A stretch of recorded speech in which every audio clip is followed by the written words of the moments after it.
All right. Well, welcome, Steve Grant, to the Living Undeterred podcast. I'm excited and a little nervous. I've never hosted a podcast before. I've been, like you, a guest on many of them, and I'm excited though. I picked you to be my very first guest for obvious reasons, as people are going to find out as you and I start talking. Maybe if you don't mind, a little background where you are, kind of a little bit about you, and then we'll dive into what we want to talk about today. Well, I appreciate that. I appreciate being your first guest. I'm Steve Grant. I live in Greenville, South Carolina, and I'm married to Kathy. And I had two sons. The coincidence, obviously, here is I've lost both my sons to accidental drug overdoses over the last 15 years. Christopher, nearly 15 years ago, and Kelly, nearly 10 years ago. And just like Jeff in the financial services industry all my life, and here in Greenville, South Carolina, and one day I got a letter from Jeff. I can't remember if it was an email or a text or something, and after I read it, I said, told my wife Kathy, I said, "My God, this guy sounds just like me. He's in the financial services business for all these years. He's a little younger than I am." He's unfortunately is going through a divorce like I was at one point, and he's unfortunately he's lost a son to a drug overdose, and there was other similarities along the ways, but those are the high points, and I said, wow, and I said he's read my book a few times, and I was really touched by your note, and since then, of course, we've developed a friendship, and we've kind of collaborated on a few things and shared notes on some things. You know, Steve, you and I are both members of a club that we did not ask to join, and I will tell you, I'm in year 4 now of dealing with Seth's accidental heroin overdose, and I look at your situation, and you were kind of thrown into this before the opioid epidemic was a household name, before, fentanyl and heroin and opioids, all these things were now everyone's pretty familiar with. How did you navigate through all this uncharted territory? I had you as a quote role model. I had you as a template. I read your book and thought, I read your book thinking, if this guy can do it, I sure in hell can do it. So, I mean, how did you get through all this when this was all new stuff back in the day when Chris and Kelly passed away? After doing the things that I did and starting a foundation and, dealing with two sons dying of accidental drug overdoses, I do talk a lot about the fact that I was ahead of my time. And 15 years ago, when Christopher was, and then you got to go back 8 years of when it really started. So we're talking back going 23 years almost when he started showing signs of being dependent upon alcohol or drugs. That was a long time ago. And then when he died in 2005, I didn't really reflect on it too much, but I didn't really know anybody who had died of a drug overdose. Right. And I really didn't know where to go to help myself before that happened, because 8 years was going on, and we did a lot of things. We did five rehab facilities, a boarding school, numerous things. And it wasn't that I wasn't listening to other people, but I was hearing some of the things they were suggesting, but it wasn't. I think there's a tremendous more help there is now. But then you go to 2010 and then lose my other son 5 years later to a heroin overdose, and still kind of reflect that the only person I really know that's died of a drug overdose is his brother. And Right. and then all of a sudden, it kind of hits you that going forward, here all these young people, girls and guys, are dying of accidental drug overdoses, and of course, now we're getting to the point where we're peaking at about 80,000 people a year, young people that are dying of drug overdoses. I think that's where they are now, and it's still on the rise. and it's a popular thing. It's terrible that you have to say that it's popular, but I did come along at a time when I really didn't know anyone other than my two sons for a period of time who had died of accidental drug overdoses. Yeah, I'm trying to remember how I actually heard about your story. I was reading something in some magazine, and you were quoted either in the Wall Street Journal or some rather large publication, and I saw your "Don't Forget Me" your book cover, and I thought I got to get this book. So I went to Amazon, ordered it a couple days, and I read it, and I said the same thing, except I didn't have anyone that I could talk to at the time. I was by myself, and I just said to myself, got to reach out to this guy. I have to figure out how he didn't end up joining his two sons, because I thought initially I was going to be joining Seth. And, Yeah. I have two other boys, Roman and Ian, that I thought to myself, I can't crumble. They need to have a rock star. They got to have a superhero. And I got to be, even if I have to fake it, I have to be that guy to save my other two boys. I mean, I looked at my situation, Steve, obviously very similar to yours, but also different. I still have two of my three boys here. You lost your only two, and so I'm like, if this guy can do it, do what you've done with your foundation, which I want to spend some time talking about the foundation today. But if you can do it in a time when you didn't have anybody else out there trailblazing in these areas, how in the hell do I have time to sit around and feel sorry for myself? And so you have been just a monumental inspiration for me. And I know I got a lot of guidance from you when I wrote this one for you. This one's for you. My book I wrote in honor of Seth. A day doesn't go by I don't talk about you. That ringing you get in your ears, Steve, that's me talking about you. And I know you have horrible days like I do, and tough days. And I'll be honest with you, Steve, when you texted me on Christmas Eve and just said, "Hey, thinking about you, love you, bud, hang in there," out of the blue, that meant the world to me. And I've never met you face to face, but I feel like I've known you for a long, long time. And I'm just one person out there you've affected, and I'm hoping to have that influence on people that are now just finding out today. You said 80,000 people a year. So somebody today is going to turn into Steve and Jeff. They're going to have a child that, or a spouse that overdoses. And hopefully you and I can show people that not just survive, but we can thrive. We can be productive in society. We can be good husbands, good parents, and we can raise money and awareness for these things. I mean, that's what this is all about. And your book was really the genesis for a lot of ideas that I've come up with.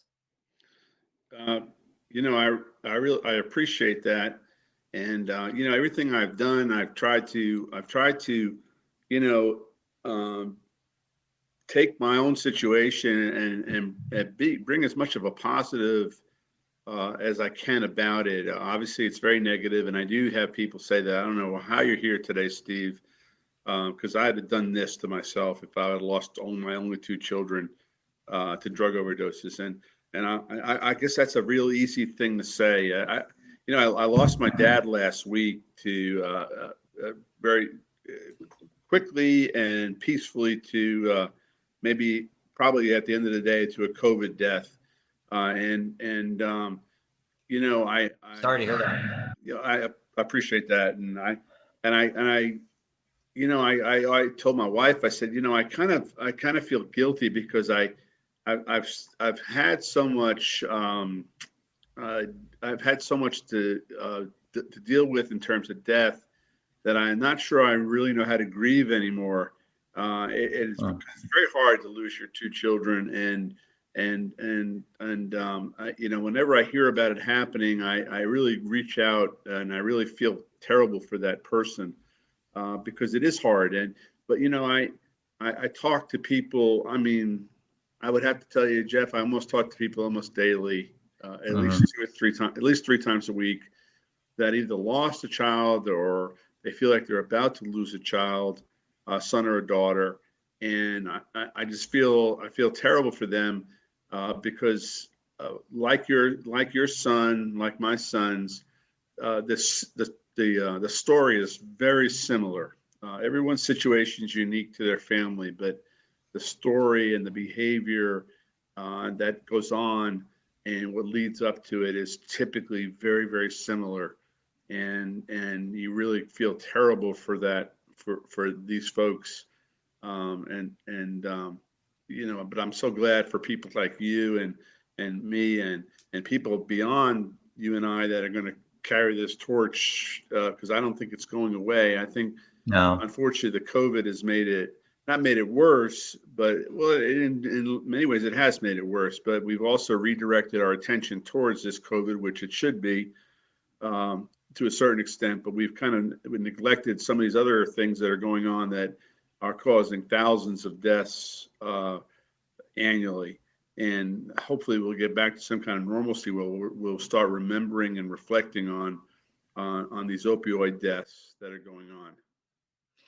Hey, Steve, if you don't mind, you and I have talked about these things, literally daily. So I'm sure this is not as I would say, a sensitive topic. I think sometimes people get concerned to talk to you and me because they don't know what to say to Right. upset us. But can you tell us a little bit about Chris and Kelly, the differences, Sure. kind of some things that you remember about them, funny stories and stuff. Obviously, we know the tragedy side of it, but they're different kids from what I understand in your book, but they had the same ending, unfortunately, but very different road. Yeah, I tell always when I speak to folks into groups that the unique part of my story is that I had two sons who took two very distinct roads to the same ending, and one being addicted for 8 years, Christopher, and Kelly being addicted really for 8 months, and dying the way he did. And I don't know about telling a lot of stories. I certainly reflect on each one of them every day. But I think about, as stupid as simple as it sounds. I drive the same way to work every day. I drive Yeah.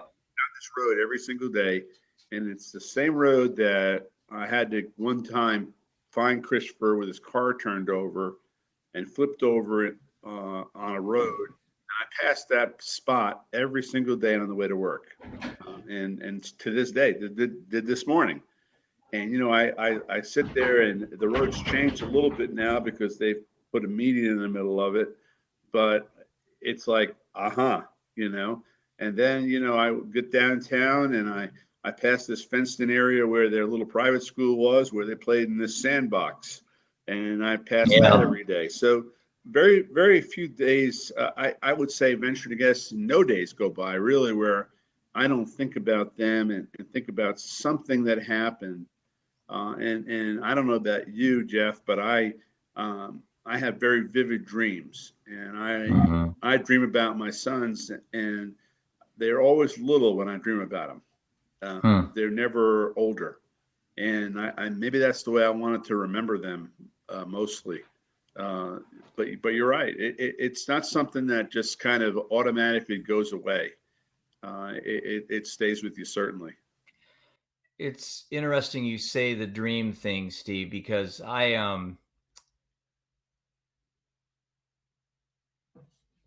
sorry. I dream about Seth infrequently. But when I do dream about him, it's always in the present, like he's apologizing to me. Like he let me down somehow. And I told my dad, I said, have you ever woken up from a dream bawling your head off? I mean, just in dead middle of a cry. Normally you wake up and then you have an emotion. It's like, I remember a few dreams recently where I've literally been woken up because I was crying so hard. I mean, real tears. But I haven't had a lot of them. I mean, he's been gone now 4 years, and I can probably honestly tell you, Steve, I've maybe had less than 5 dreams, but they've been all in the present, like he's here right now, and they've been massively intense, and almost to the point where it's. I'm sure you've had a night terror before, where you feel polarized and you feel like something's under your chest. It's like, and I can't put it in words until somebody has experienced something like that, but they've been liberating.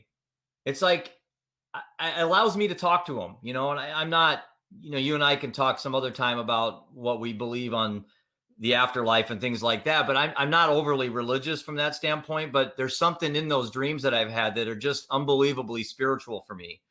And I don't know. It's anybody watching this that's lost somebody probably has had conversations with people, whether it's in your mind or in your heart. I guess it doesn't matter, right? I mean, Right. It doesn't.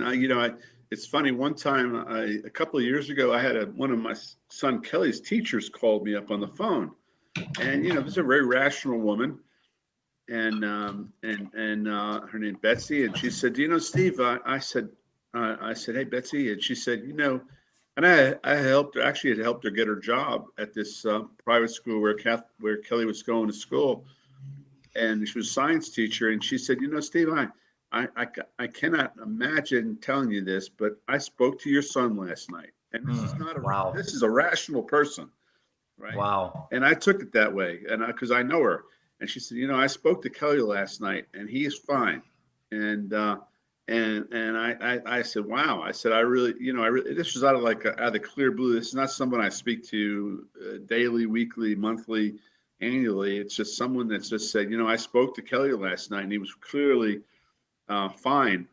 So, I don't know anything about all those kind of things, and I don't really kind of that's not what moves my life.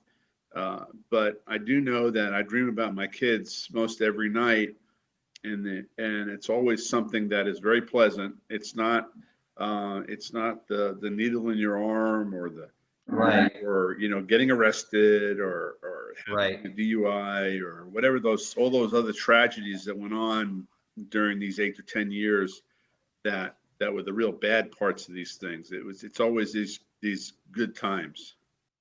And it's interesting you say that because when I read your book, I had never read a book written from the perspective of a parent that had lost a child, let alone two, to something that I had experienced as well. And I kept thinking to myself as I'm reading that book, all the ways that you were dealing with your coping mechanisms, and you were extremely open in the book. And I think sometimes with my book, people have ordered it and it's sat on a table and they're afraid to read it because they think it's going to be a negative or like a downer. Well, your book was inspirational. And as I tell in a lot of times when I speak to people, is to get to an inspirational story, sometimes you got to be into the muck. Sometimes you got to go into the abyss. Sometimes you got to be in a fetal position, crying on the ground to get to closure. And I think sometimes these books, in and of themselves, can be intimidating for people. I wrote my book with the intention of making it inspirational. Your book, that's what I got out of it. But do you think sometimes people maybe aren't in denial, but are very hesitant into going on this journey with you and I because they just don't want to deal with it? Yeah, I think that's true. A lady contacted me from Altoona, Pennsylvania yesterday, and I've been talking to her off and on for maybe a year, and I actually helped her nephew get into a rehab facility in Sunset Beach, North Carolina, and that kid has done marvelously well. But she lost her son to a drug overdose. It just hit her in the gut, and she just cannot figure out a way to get over it. Hmm. And I don't know if, and I don't say that um, I don't say that lightly. Right. I don't know if I've ever gotten over it technically, Right. but I know that she has not gotten to a place where she's even close to being comfortable with what occurred, and I feel terrible for her that happens. But I think there's a whole lot of people out there that are just like that, and I'm not sure why I'm wired like I am, but I've always been wired to help people, and I've always been wired to understand that there's a plan, and the plan was. I don't know if it's so much that you're going to lose both your children to drug overdoses, Steve, but Right. there was there was this plan that I was going to be put here to help other people about this, and so I've made that my uh, for a certain time going forward. I've made that my plight in life is to try to, one, prevent what's going on, and at the same time also let people understand that there are a lot of people out there going through the same things that they're going through, and there is help out there. There's help after, during, while it's going on, and there's help after the bad thing occurs. I want to jump. Go ahead. I want to go back to. I want to go back to something you said that I actually write about this in my book, and it's the concept of getting over it. Because I remember a time about 2 years ago, and I was talking to Roman, and so Seth would have been gone for 2 years, and Roman was 15, and I could tell when Roman has something on his mind. He's very. My other son Ian's very introverted. Roman's very, he wears his emotions on a sleeve. And I came up to him and said, "What's going on, Roman?" And he said, "I'm having a hard time getting over Seth's death." And like I normally would want to do, is continue talking. Well, I decided at that moment I was just going to not say anything. I let him keep going. And as I listened to him, he was setting up this unrealistic expectation that someday he was going to wake up, Steve, and be over his brother's death. And I think that is a problem that people have when they lose a child or a loved one, a sibling, is that they have this unrealistic expectation that they're going to get over it. And I just don't know why you'd want to get over it. I know you don't want to get over Chris and Kelly, and I don't want to get over Seth. Matter of fact, just the opposite. I want to continue talking about all these three as if they're here, because I'm tricking my mind in a way to kind of believe that they're here. And I don't want to bury Seth. And I know that doesn't work with everybody. Some parents just simply want to put him in a box, not literally, but figuratively, and move on. I'm not wired that way, and I don't think you are either, Steve. What advice can you give to people, maybe to get them to understand the phrase "getting over it" and how it's unfair to maybe put yourself in that position? It's hard. It's hard. I think about the lady I was just mentioning in Altoona, Pennsylvania, because her general theme is, "I can't get over this. I can't get over this. I can't get over this."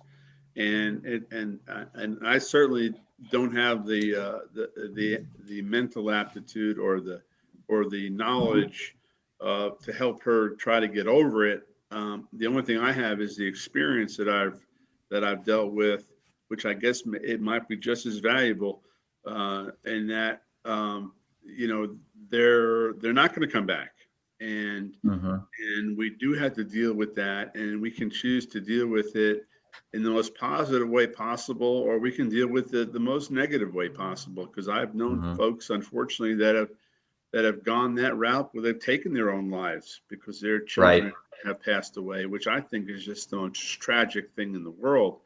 I can certainly understand it, as much as I can get close to understanding it. But at the same time, it's so tragic that it had to come to that point. And I kind of try to each day or every moment reflect on those good things that both of my sons brought to me, and not dwell on those painful times, that, oh yeah, the 30 days Christopher was in jail and I had to go over every day and see him and talk to him through plexiglass for 2 hours, and we had about 10 minutes of a conversation and about 60 minutes of just looking at each other. Those painful times, I try to not dwell on those things at all, and dwell on those times where there was a lot of fun. And it's funny, this time of year at Christmas, this is always a special time of year for my family. I really kind of always kid around with people that Christmas is every day around my house. So I don't make a real big deal about it. The truth is, I get very sentimental about it. I get very emotional about it. My second son, Kelly, I mean, he could get a pile of dog crap and wrapped in a present, and he would say, "This is exactly what I wanted." Right. And I think even when I open up presents to this day, or I watch other people open up presents, I think about him opening one and saying, you go out and try to find that $300 Nintendo machine and all that kind of stuff that you have to have.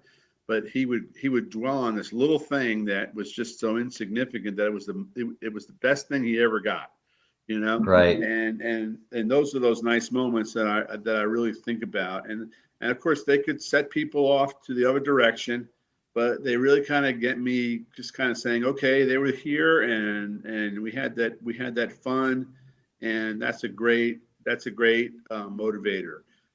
I think you're fortunate, Jeff, obviously, that you have two other sons. Right.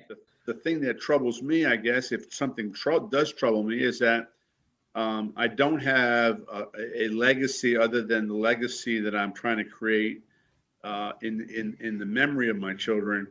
I don't have a legacy that carries on through people who are alive, and that's sometimes frustrating. I'm seeing my son's friends getting married, having kids, Right. moving up in the world, Yeah. those kind of things. And fortunately, I'm not. I'm very happy for them. I'm elated for them. I don't sit there and go, "Oh my God, that could have been Christopher. Oh my God, that could have been Kelly." Right. I don't. That never has once ever into my mind, and I'm glad for that because I can see where that could be very easy for someone to think that way. I remember you and I were talking a few weeks back, and somehow the conversation came up on social media. And I was telling you a story where I saw somebody post on, I don't know what platform it was, but they were complaining and whining about the worst Thanksgiving ever because they had to have their parents on Zoom on a computer and blah, blah, blah, blah, blah, how miserable things are. And I held back and held back. And I remember what you told me. I'll finish my story, then I'll comment what you said. But I remember holding back, and everyone else was jumping on saying, "Oh yeah, mine was terrible too." And I thought, shit, I can't do this. I can't hold back. So I typed in, you know what? I stared at an empty chair and an empty plate. You should be fortunate your parents are on Zoom because I don't have the ability to see my son at Thanksgiving. So stop your whining and appreciate what you have. And not many people commented. I think they were worried of upsetting the father of a deceased child. And it's like, you can't upset me any more than the day that he died anyway. So, but I asked you about that. And you said, "Oh, Jeff, I do have to hold back sometimes because people's pettiness is just comical." And then you and I have the ultimate pain and suffering given to us. And I still see the beauty of Christmas. I still see the beauty of Thanksgiving. I still see the great happiness. I'm genuinely happy when people post pictures of Seth's friends getting married. But part of me wants to jump in when people are negative. Do you feel the same way? Absolutely. I won't say it usually, but in my mind, I'm going down the road and thinking, "Jeepers, you don't know what pain is, Right. or you don't know what real loss is." And I guess it's all relative, but we read about the loss of a child, and it seems to be a universal theme that is the worst thing that can happen to you. And I can't think of many things that are worse than that, certainly. Well, I don't have to ask you this, but I know you feel the same way. But I would give up my life to have him back. I highly doubt you're the same way. I don't even have to ask you that question. Yeah, I'd give up a lot of things Yep. for that, or for just one moment, to say, "Hey, how you doing?" kind of thing. You're right, but it's hard to if we let those kind of things bother Mhm. us, we'd be bothered all the time. Yeah. And I'm just glad that in the great scheme of things, most people don't deal with what you and I've dealt with. And Steve, one of the things that really helped me a lot was about a year and a half, 2 years after Seth had died. So this would be 2 years ago. I got into meditation. And I kind of got into it because I have ADD, as did Seth. And matter of fact, you probably have a form of it as well, because in our industry, in the financial services industry, most of us are pretty high strung. Yeah. In the short amount of time I've known you, I'm guessing you have some form of attention deficit disorder. No question about it. And a matter of fact, so much for I forgot the point I was going to go make there. But the reality is that sometimes I know for me, after Seth passed away, and I'm going to ask you this question to see, and I know you and I have talked about this, but do you have any regrets? And I'll leave that open ended. I mean, do you have regrets when you look back onto how things unfolded? I know I do.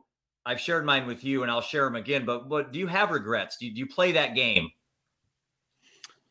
Really, no. A lot of people, it's funny you bring up this topic, and a lot of grief is built on guilt. Right. And I don't, I was telling my wife, I really was telling Kathy yesterday, I said, I feel terrible that here my dad has passed away, arguing with my best friend. And I guess I don't know how to grieve. And I said, I think it's really because I've had some losses in my life that obviously most people have had earlier, that don't have it as early as I've had in my life, and as devastating. And it's hard to tell, but I don't grieve a lot because in the cases of my sons, I left it all on the field for them.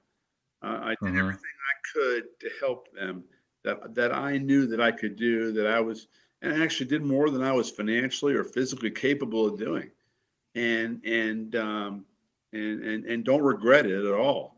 So I don't have that guilt that other people have, because a lot of people do have that, and I think the majority of people do have that. They say, "Wow, I didn't know this was going on," or "Wow, I wish I'd have done more." I never thought that.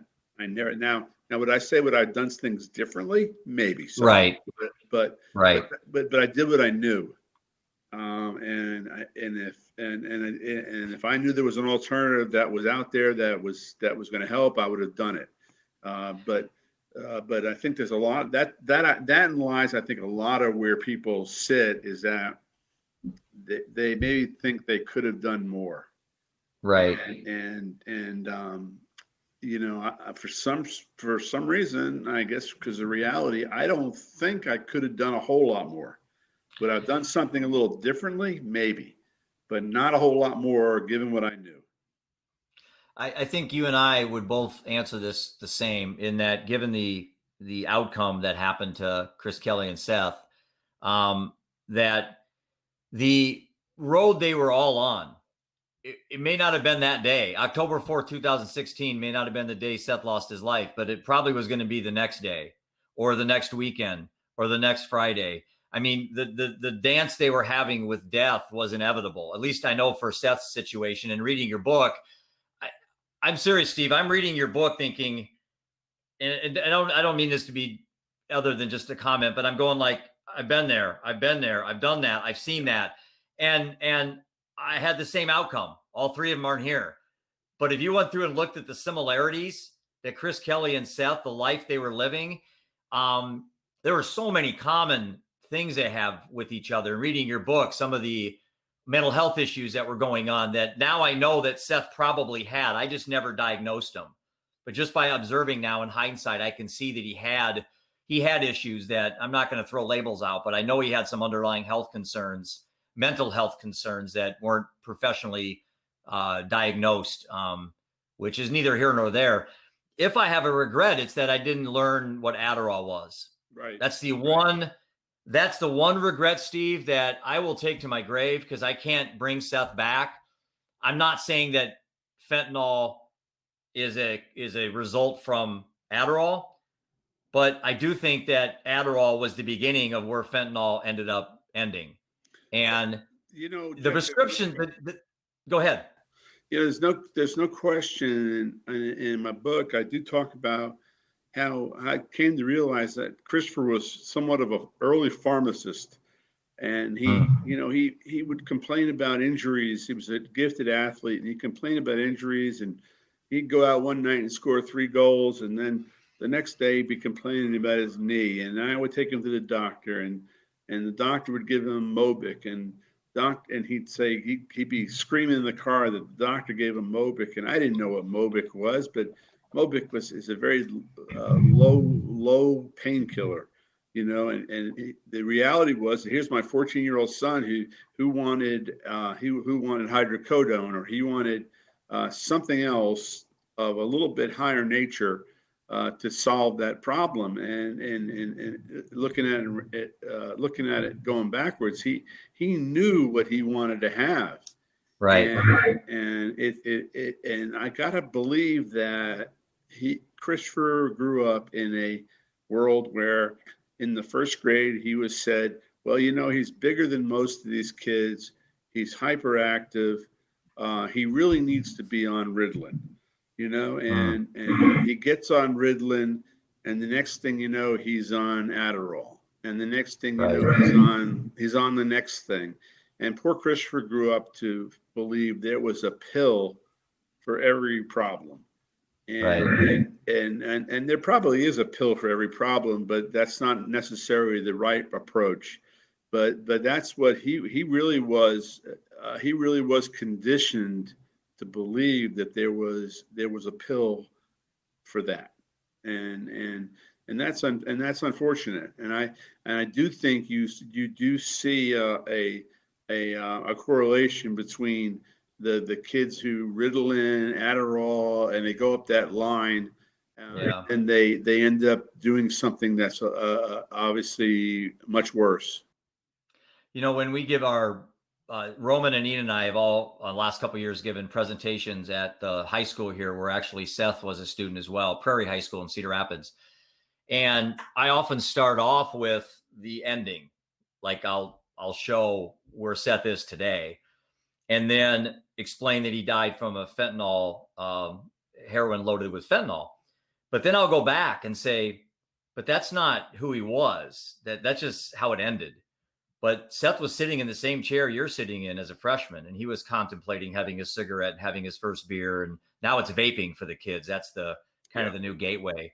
And I'm not telling everyone here that if you have a beer tonight, you're going to end up in a hotel room dead from a heroin overdose. But there's a very predictable path here, and it's also very preventable. Seth's death and Chris's and Kelly's was preventable, or maybe it wasn't. I don't know. I know the whole argument on the disease and choice model approach, there's never going to be a closure to that. But I think as a grieving father, you tend to gravitate to one of those or the other. And I know in reading your book, kind of where you stand on that. But going back to the whole thing with the kids is you may not think that vape that you have, or that Adderall pill that you're going to take 2 of, or the pill that you bought from a friend is going to end like Chris, Kelly, and Seth. It doesn't have to end to destroy your life. You can actually have a miserable life and not be deceased because of these things that you started. And look at most of the problems people have in life. The majority of them are self-induced. Alcoholism. No one's ever held you down to pour alcohol down your throat. You're somewhere along the line, you made a decision that this was something that you enjoyed doing, and it masked some other underlying issue that you had. So I guess one thing I would ask you, Steve, to kind of wrap this up and move into the next stage is what's next for Steve Grant? You've got this foundation. I have to have you talk about it. The amount of money you've given away is jaw-dropping. And I am $995,000 behind you. Well, I have a long ways to go to catch you, but I'm trying to catch you. But what you've done is heroic in my terms. And maybe you don't feel that way. Maybe you feel this is something you just were compelled to do. But talk a little bit about your foundation, where it's at, how it started, and what's the next level for Steve Grant. Well, I'm not sure what the next level for Steve Grant is, because you managed to ask my wife Kathy Grant that question. But I will tell you that that one day, 2 weeks after Kelly died, in January of 2011, I was asked to be a seminar, and you've been to plenty of these seminars, Jeff, where they try to tell you how to sell more investments, some more insurance, some more whatever, and I was invited to go to one of those, and really compelled to go to one of those. And there were going to be about 100 people there. And I really didn't want to go, because here I was 30 some odd years in this business, 2 weeks from my second son's death. But I was a team player, and I went to it, and fortunately I did. And whether it was God's intervention or something else divine, who knows what it was, but I went to there reluctantly, very reluctantly, and certainly had no idea of how I was going to leave there that day. Um, so I went to it, and I was sitting in this room, and here are these two guys from St. Louis who have become very, very big international speakers today. They've written books, Ben Newman and John O'Leary, dear friends, and they've helped me, and I've helped them. And but they were there, and this was shoot, this was 10 years ago almost, next month, and I thought they were going to talk to us about being better business people, and they said right away from the beginning, they said, we're going to ask you about what your legacy is going to be when you leave this life. And I'm going, oh, that's kind of interesting. I hadn't given much thought about that. And actually, they said, we're going to go around the room right now, and this is a 3-day boot camp, but we're going to ask you today what you feel like your legacy is going to be with you if you leave this life. And if you don't have one, say you don't have one. If you say you do, say what you think it is, and maybe it'll change in 3 days. Well, they got to me, and I said, I want my legacy to be that I did everything I could to help young adults and adolescents and young adults who struggle with drug addiction, alcohol, substance abuse, and depression. And they said, why? And then I explained to them that I lost my first son 5 years ago. I lost my second son 2 weeks ago to drug accident, drug overdoses. And of course, they got very silent. And but I had no intention of saying that day. I really didn't. And here I drew a line in the sand with these folks, and we kind of stopped at that point. And from that point on, I really kind of, again, I had no inclination. I'm a very helpful person, always did the United Way thing and always gave. My kids know I'd give the shirt off my back to anybody, but I had no thought that day of I was going to help the general world of drug and alcohol addiction. And I guess that was really just, I really was kind of naive to the fact that I probably was here in that position for a reason, and in reality. And so from that point on, I started what was then Kristen Kelly's Hope Foundation through the Greenville Community Foundation, who were very nice to help me start this. And in the 7 or 8 years that we've been doing it, March will be 8 years. We've raised just short of $1 million. I do it very part-time, and we give out money to not-for-profits who sometimes fly under the radar screen of not being big organizations, but small grassroots organizations. We try to help individuals as much as we can, although we try to limit that because it's expensive. And unfortunately, the batting average for rehab facilities and for rehab in general is poor. So we try not that we're wasting money. We try not to use it in that direction unless we really feel like this is a person who really qualifies. Our bank account is always low. I looked at it yesterday. It was $2,447. And I know I've got $2,000 obligated to somebody, so really I've got $447 right now. So it always comes in and it always goes out because there's always so much, and there's a lot of joy to give money. There's nothing. I don't know if there's anything better than that. There probably is, but for me, I love giving out. I love giving out money when people need money, and I don't know if I've ever said no to anyone really. And I know my wife wouldn't like to hear this, but I know I've written checks personally to make sure we could cover something on a few occasions because I just don't want to see that person not try. And what's interesting, Jeff, to go along with this is how many people contact me and they never follow through with what they're going to do. So what I learned through this was, look, you tell me when you get to this place, and they know me, and they'll call me and let me know your boots are on the ground. Um, but a lot of times they just never get to that point, and You know, that's what makes me sad. Viktor Frankl said in Man's Search for Meaning that the purpose of life is to help others find theirs. And I kind of gravitated to that after Seth died. People are like, well, you're spending all this time. How you making money? How are you? I'm not making money. My book, I have to sell 1 million copies to make money. I put all my money into it. And someone asked me the other day, how many books have you sold? I never looked once. That's not the reason why I wrote it. I answered that question the same exact way. Someone asked me yesterday. I said, I have no idea. I have no idea. And I'm never going to look. And that's not, once I take my eye off the ball, and I'm sure you're the same way, that you're going to lose the bigger picture. Let me ask you a question that I think is an important question for people like you and I. Do you think there's a risk of vulnerability becoming an addiction?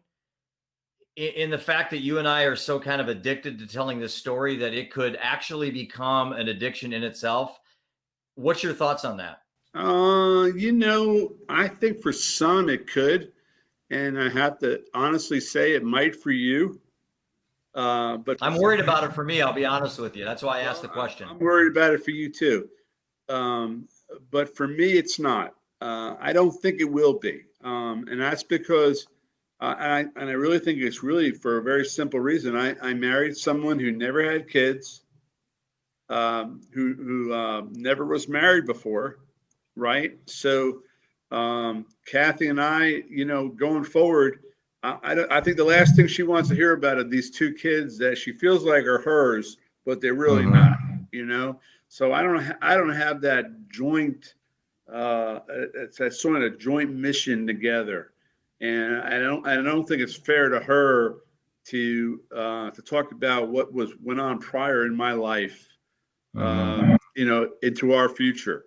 And that may sound kind of corny, but I think now I think if I was single and this was what I had, and I definitely think that I would probably be immersed in it, And some people would say, you're crazy, Steve. You are immersed in it, and right. But I really do believe that, and I hate to say this, but Jeff, I think sometimes this is something I will walk away from eventually, because I think I've done a lot, and I really don't realize how much I've done probably, but and I want to do more before it's over, but I hope there's another chapter to this. Kristen Kelly will always be part of my life.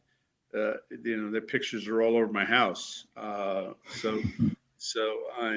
their memories ingrained in my mind whenever I'm driving, but and going around doing things. But at some point, I'm going to hopefully be able to hand the torch over to someone like you, or unfortunately another one of your friends who's going to deal with the same thing eventually.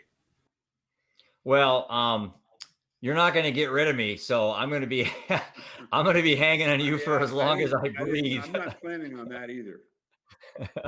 No, I'm writing a blog actually that I'll be posting here shortly called The Vulnerability of Addiction. And I am concerned that I don't want to be walking into a reception with friends and saying, oh, here comes Jeff, man, let's, here, get ready to hear about his story again. I don't want to dishonor Seth by talking about him ad nauseum. But I'm new on this journey. You have tremendous amount of time under your belt that you can get some wisdom from. I'm on the knowledge seeking stage. You're at the wisdom part, and I'm going to be leaning on you often, and I have already. And I'll apologize in advance if it looks like I'm harassing, but I fortunately again came through a time where this was not a popular topic. So, right. But I know that 10, 15 years ago, I would meet somebody at either the country club or the restaurant or something like that. And I'd meet someone I knew, and there were some other people. And as soon as I walked away, I'm sure they said, that guy lost 2 kids to drug overdoses, right. That kind of thing. And I knew that was going on, and that will continue to go on. but I think I think that unfortunately there's enough of this continuing that there'll be other Jeff Johnsons and there'll be other Steve Grants along the way, and I think they'll be armed even better than we are. The problem we face is that when we think that we've got something secure and we've got something figured out, the drug lords and the people out there they're not addicted to drugs. They don't have a problem with drugs. They have a money issue.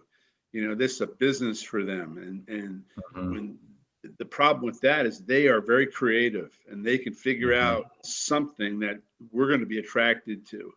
And that's the sinful part of this whole thing. And I'm not sure we can ever remedy that, unfortunately. Steve, one key word that you have on your book is a lifeline. Yeah. And I think when Seth died, part of my frustrations was, what do I do? Where's the template? Your son just died of a heroin overdose. Here's the first call. Here's the first step. There is no freaking template out there, man. I mean, you and I just invented stuff on the fly. Now, your book was a template for me to organize some of my thoughts and to tell the story. But, what advice, if we're going to try to, and I know you and I could talk about this for many, many hours, and I'm going to offer a standing offer. You're always welcome to come back and have this conversation. But what advice can you give to the next Steve Grant and Jeff Johnston that their kids are not gone yet? They're still here, but that writing's on the wall. That prophecy is coming. And what advice can you give to parents right now? What are the 1 or 2, 3 things that they should be doing right now? And I get this question a whole lot, and especially lately, after I've written the book and books like yours, because these kids, although they're unique to us, their behavior is very, very consistent. And the behavior of an addicted child or one that drugs and alcohol has controlled their lives, is controlling their life at that point, the behavior is very, very consistent. Right. And I try to minimize that or make them feel better because you're part of a group of kids who's always acting like that. It's not. It's unique to you and it's your problem. But I try to tell folks that there are things that you can do. Specifically, I mean, I used to do these crazy things when I figured out that what was going on. Nobody's book bags could go upstairs. There were never doors closed in my house. No one ever spent the night. If my kids wanted to spend the night at someone's house, I was calling up their parents and saying, "Hey, do you understand my son or daughter is staying the night at your house?" And a lot of times, 9 out of 10 times, they say, "Well, I didn't know that your son and daughter was invited to my house to spend the night." So there's a lot of things that you can do to mitigate it, and that sounds like a terrible parent. At the same time, it's a very, very good parent, frankly. And I wish I had done it sooner. But there are things that you can do that will kind of fight this. And this is not one of those things where you want to test a 12-year-old or a 14-year-old by letting them put their toe in the water. This is really not that kind of thing, because the toe in the water today, people say, "Oh, well, they got to sink so low." Well, low is a pretty bad place today. Right. Low is a dangerous place today. It's not the low that it was 40 years ago, because you got things like fentanyl. Right. Just a little bit will take your life, and just a little bit, the first time you try it, will take your life, and that's the biggest tragedy of all. It's a very difficult world, and I talk to a lot of parents, and it's one thing when someone says, "I found marijuana in my son's pocket when he was doing the laundry," and I'll say, that in and of itself means your son's a drug addict. That right. If your son's trying marijuana, and you shouldn't blow a gasket over it, but you should certainly be aware of it and make him aware of it that you're on watch. Right. But that doesn't mean that he's got an addiction. So because there are certain clear-cut behaviors when and it typically I say, folks, when you feel like something else is making the decisions for your son or daughter that are not in their best interest, then that means something else is controlling those decisions. And the decision not to go to school on time, the decision not to go to work, the decision not to cut basketball practice, the decision to go use a fake ID at the liquor store. Those are things that start to those are decisions that start to say, hey, maybe there's something little something else more than going on here than I think.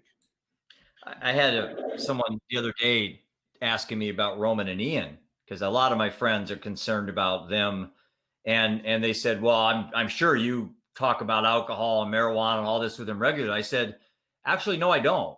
If they can't see what happened to their older brother, nothing out of my mouth is going to make any more impact than that." And I also tell them that they're going to have their own relationship with alcohol. I don't tell my boys not to drink. I'm not anti-alcohol. My nonprofit's called the Choices Network. It's not called the Sober Living Network. I just choose not to drink myself. And I am around people. I bought drinks for friends. I'm not anti-alcohol. So I tell the boys, you don't have to live your life with this burden that dad is going to be mad at you if you have a beer at a football game.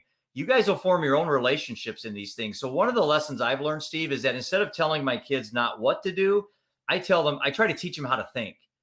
And I think a lesson I would give parents out there, instead of just punishing them, taking things, grounding them, no, no, no, no, no, I always ask, how'd that work for you and me?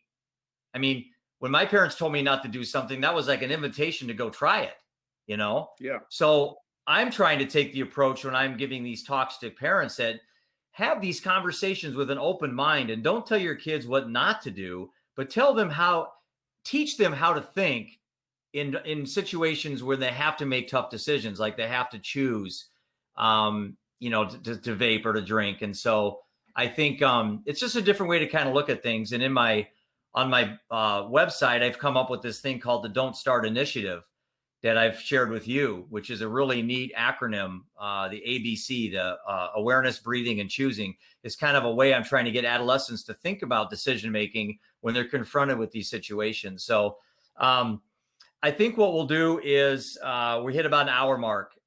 Like I said, I feel like I've been talking to you for 5 minutes. Yeah, really.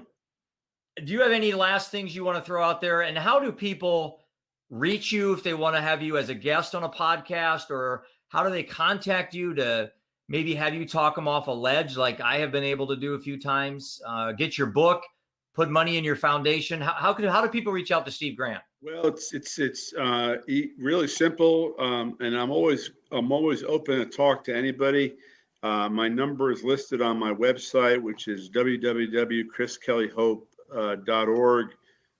We also have a book, obviously, we publish called www.don'tforgetmebook.com. We have Instagram. We have a Facebook page, chrisandkellyshope.org. So we're out there, and we're always available. And in fact, I'm very responsive to it. So if there's a way I can help, I would love to. There's a lot of resources out there that I've made myself aware of over time, the hard way, and that I'm very aware of. So what I do like to tell people is there's a lot of help out there. And a lot of times people think, well, it costs money. Well, there's a lot of help out there that doesn't cost money. Right.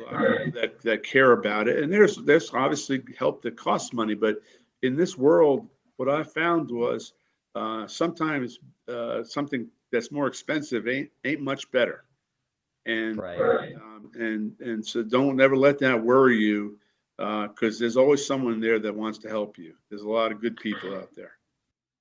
Well, listen, man, I love you, brother. And Same here, Jeff. and keep living undeterred. You are an absolute inspiration, and the phone rings both ways. You ever need to talk, I'm there for you. And It's been an honor to meet you, honor to know you, and I've only known you for less than 2 years, so I feel like I've known you a lifetime. But let's keep doing what we're doing. I enjoy this conversation. Well, Jeff, I congratulate you because you did hit on something a little while ago that I thought about when I do talk to people, and it always surprises me how soon they want to do something after their son or daughter has left their life. And I remember the first time we spoke, and it wasn't much longer than a year that your son was not in your life. And I remember thinking in the back of my mind, wow, this is so fresh, you know? And so I congratulate you for having the fortitude to do it. And I know you don't question it, what you're doing, but I know that there are times when, you know, you kind of wonder, can I be a difference? And I think you will be, certainly.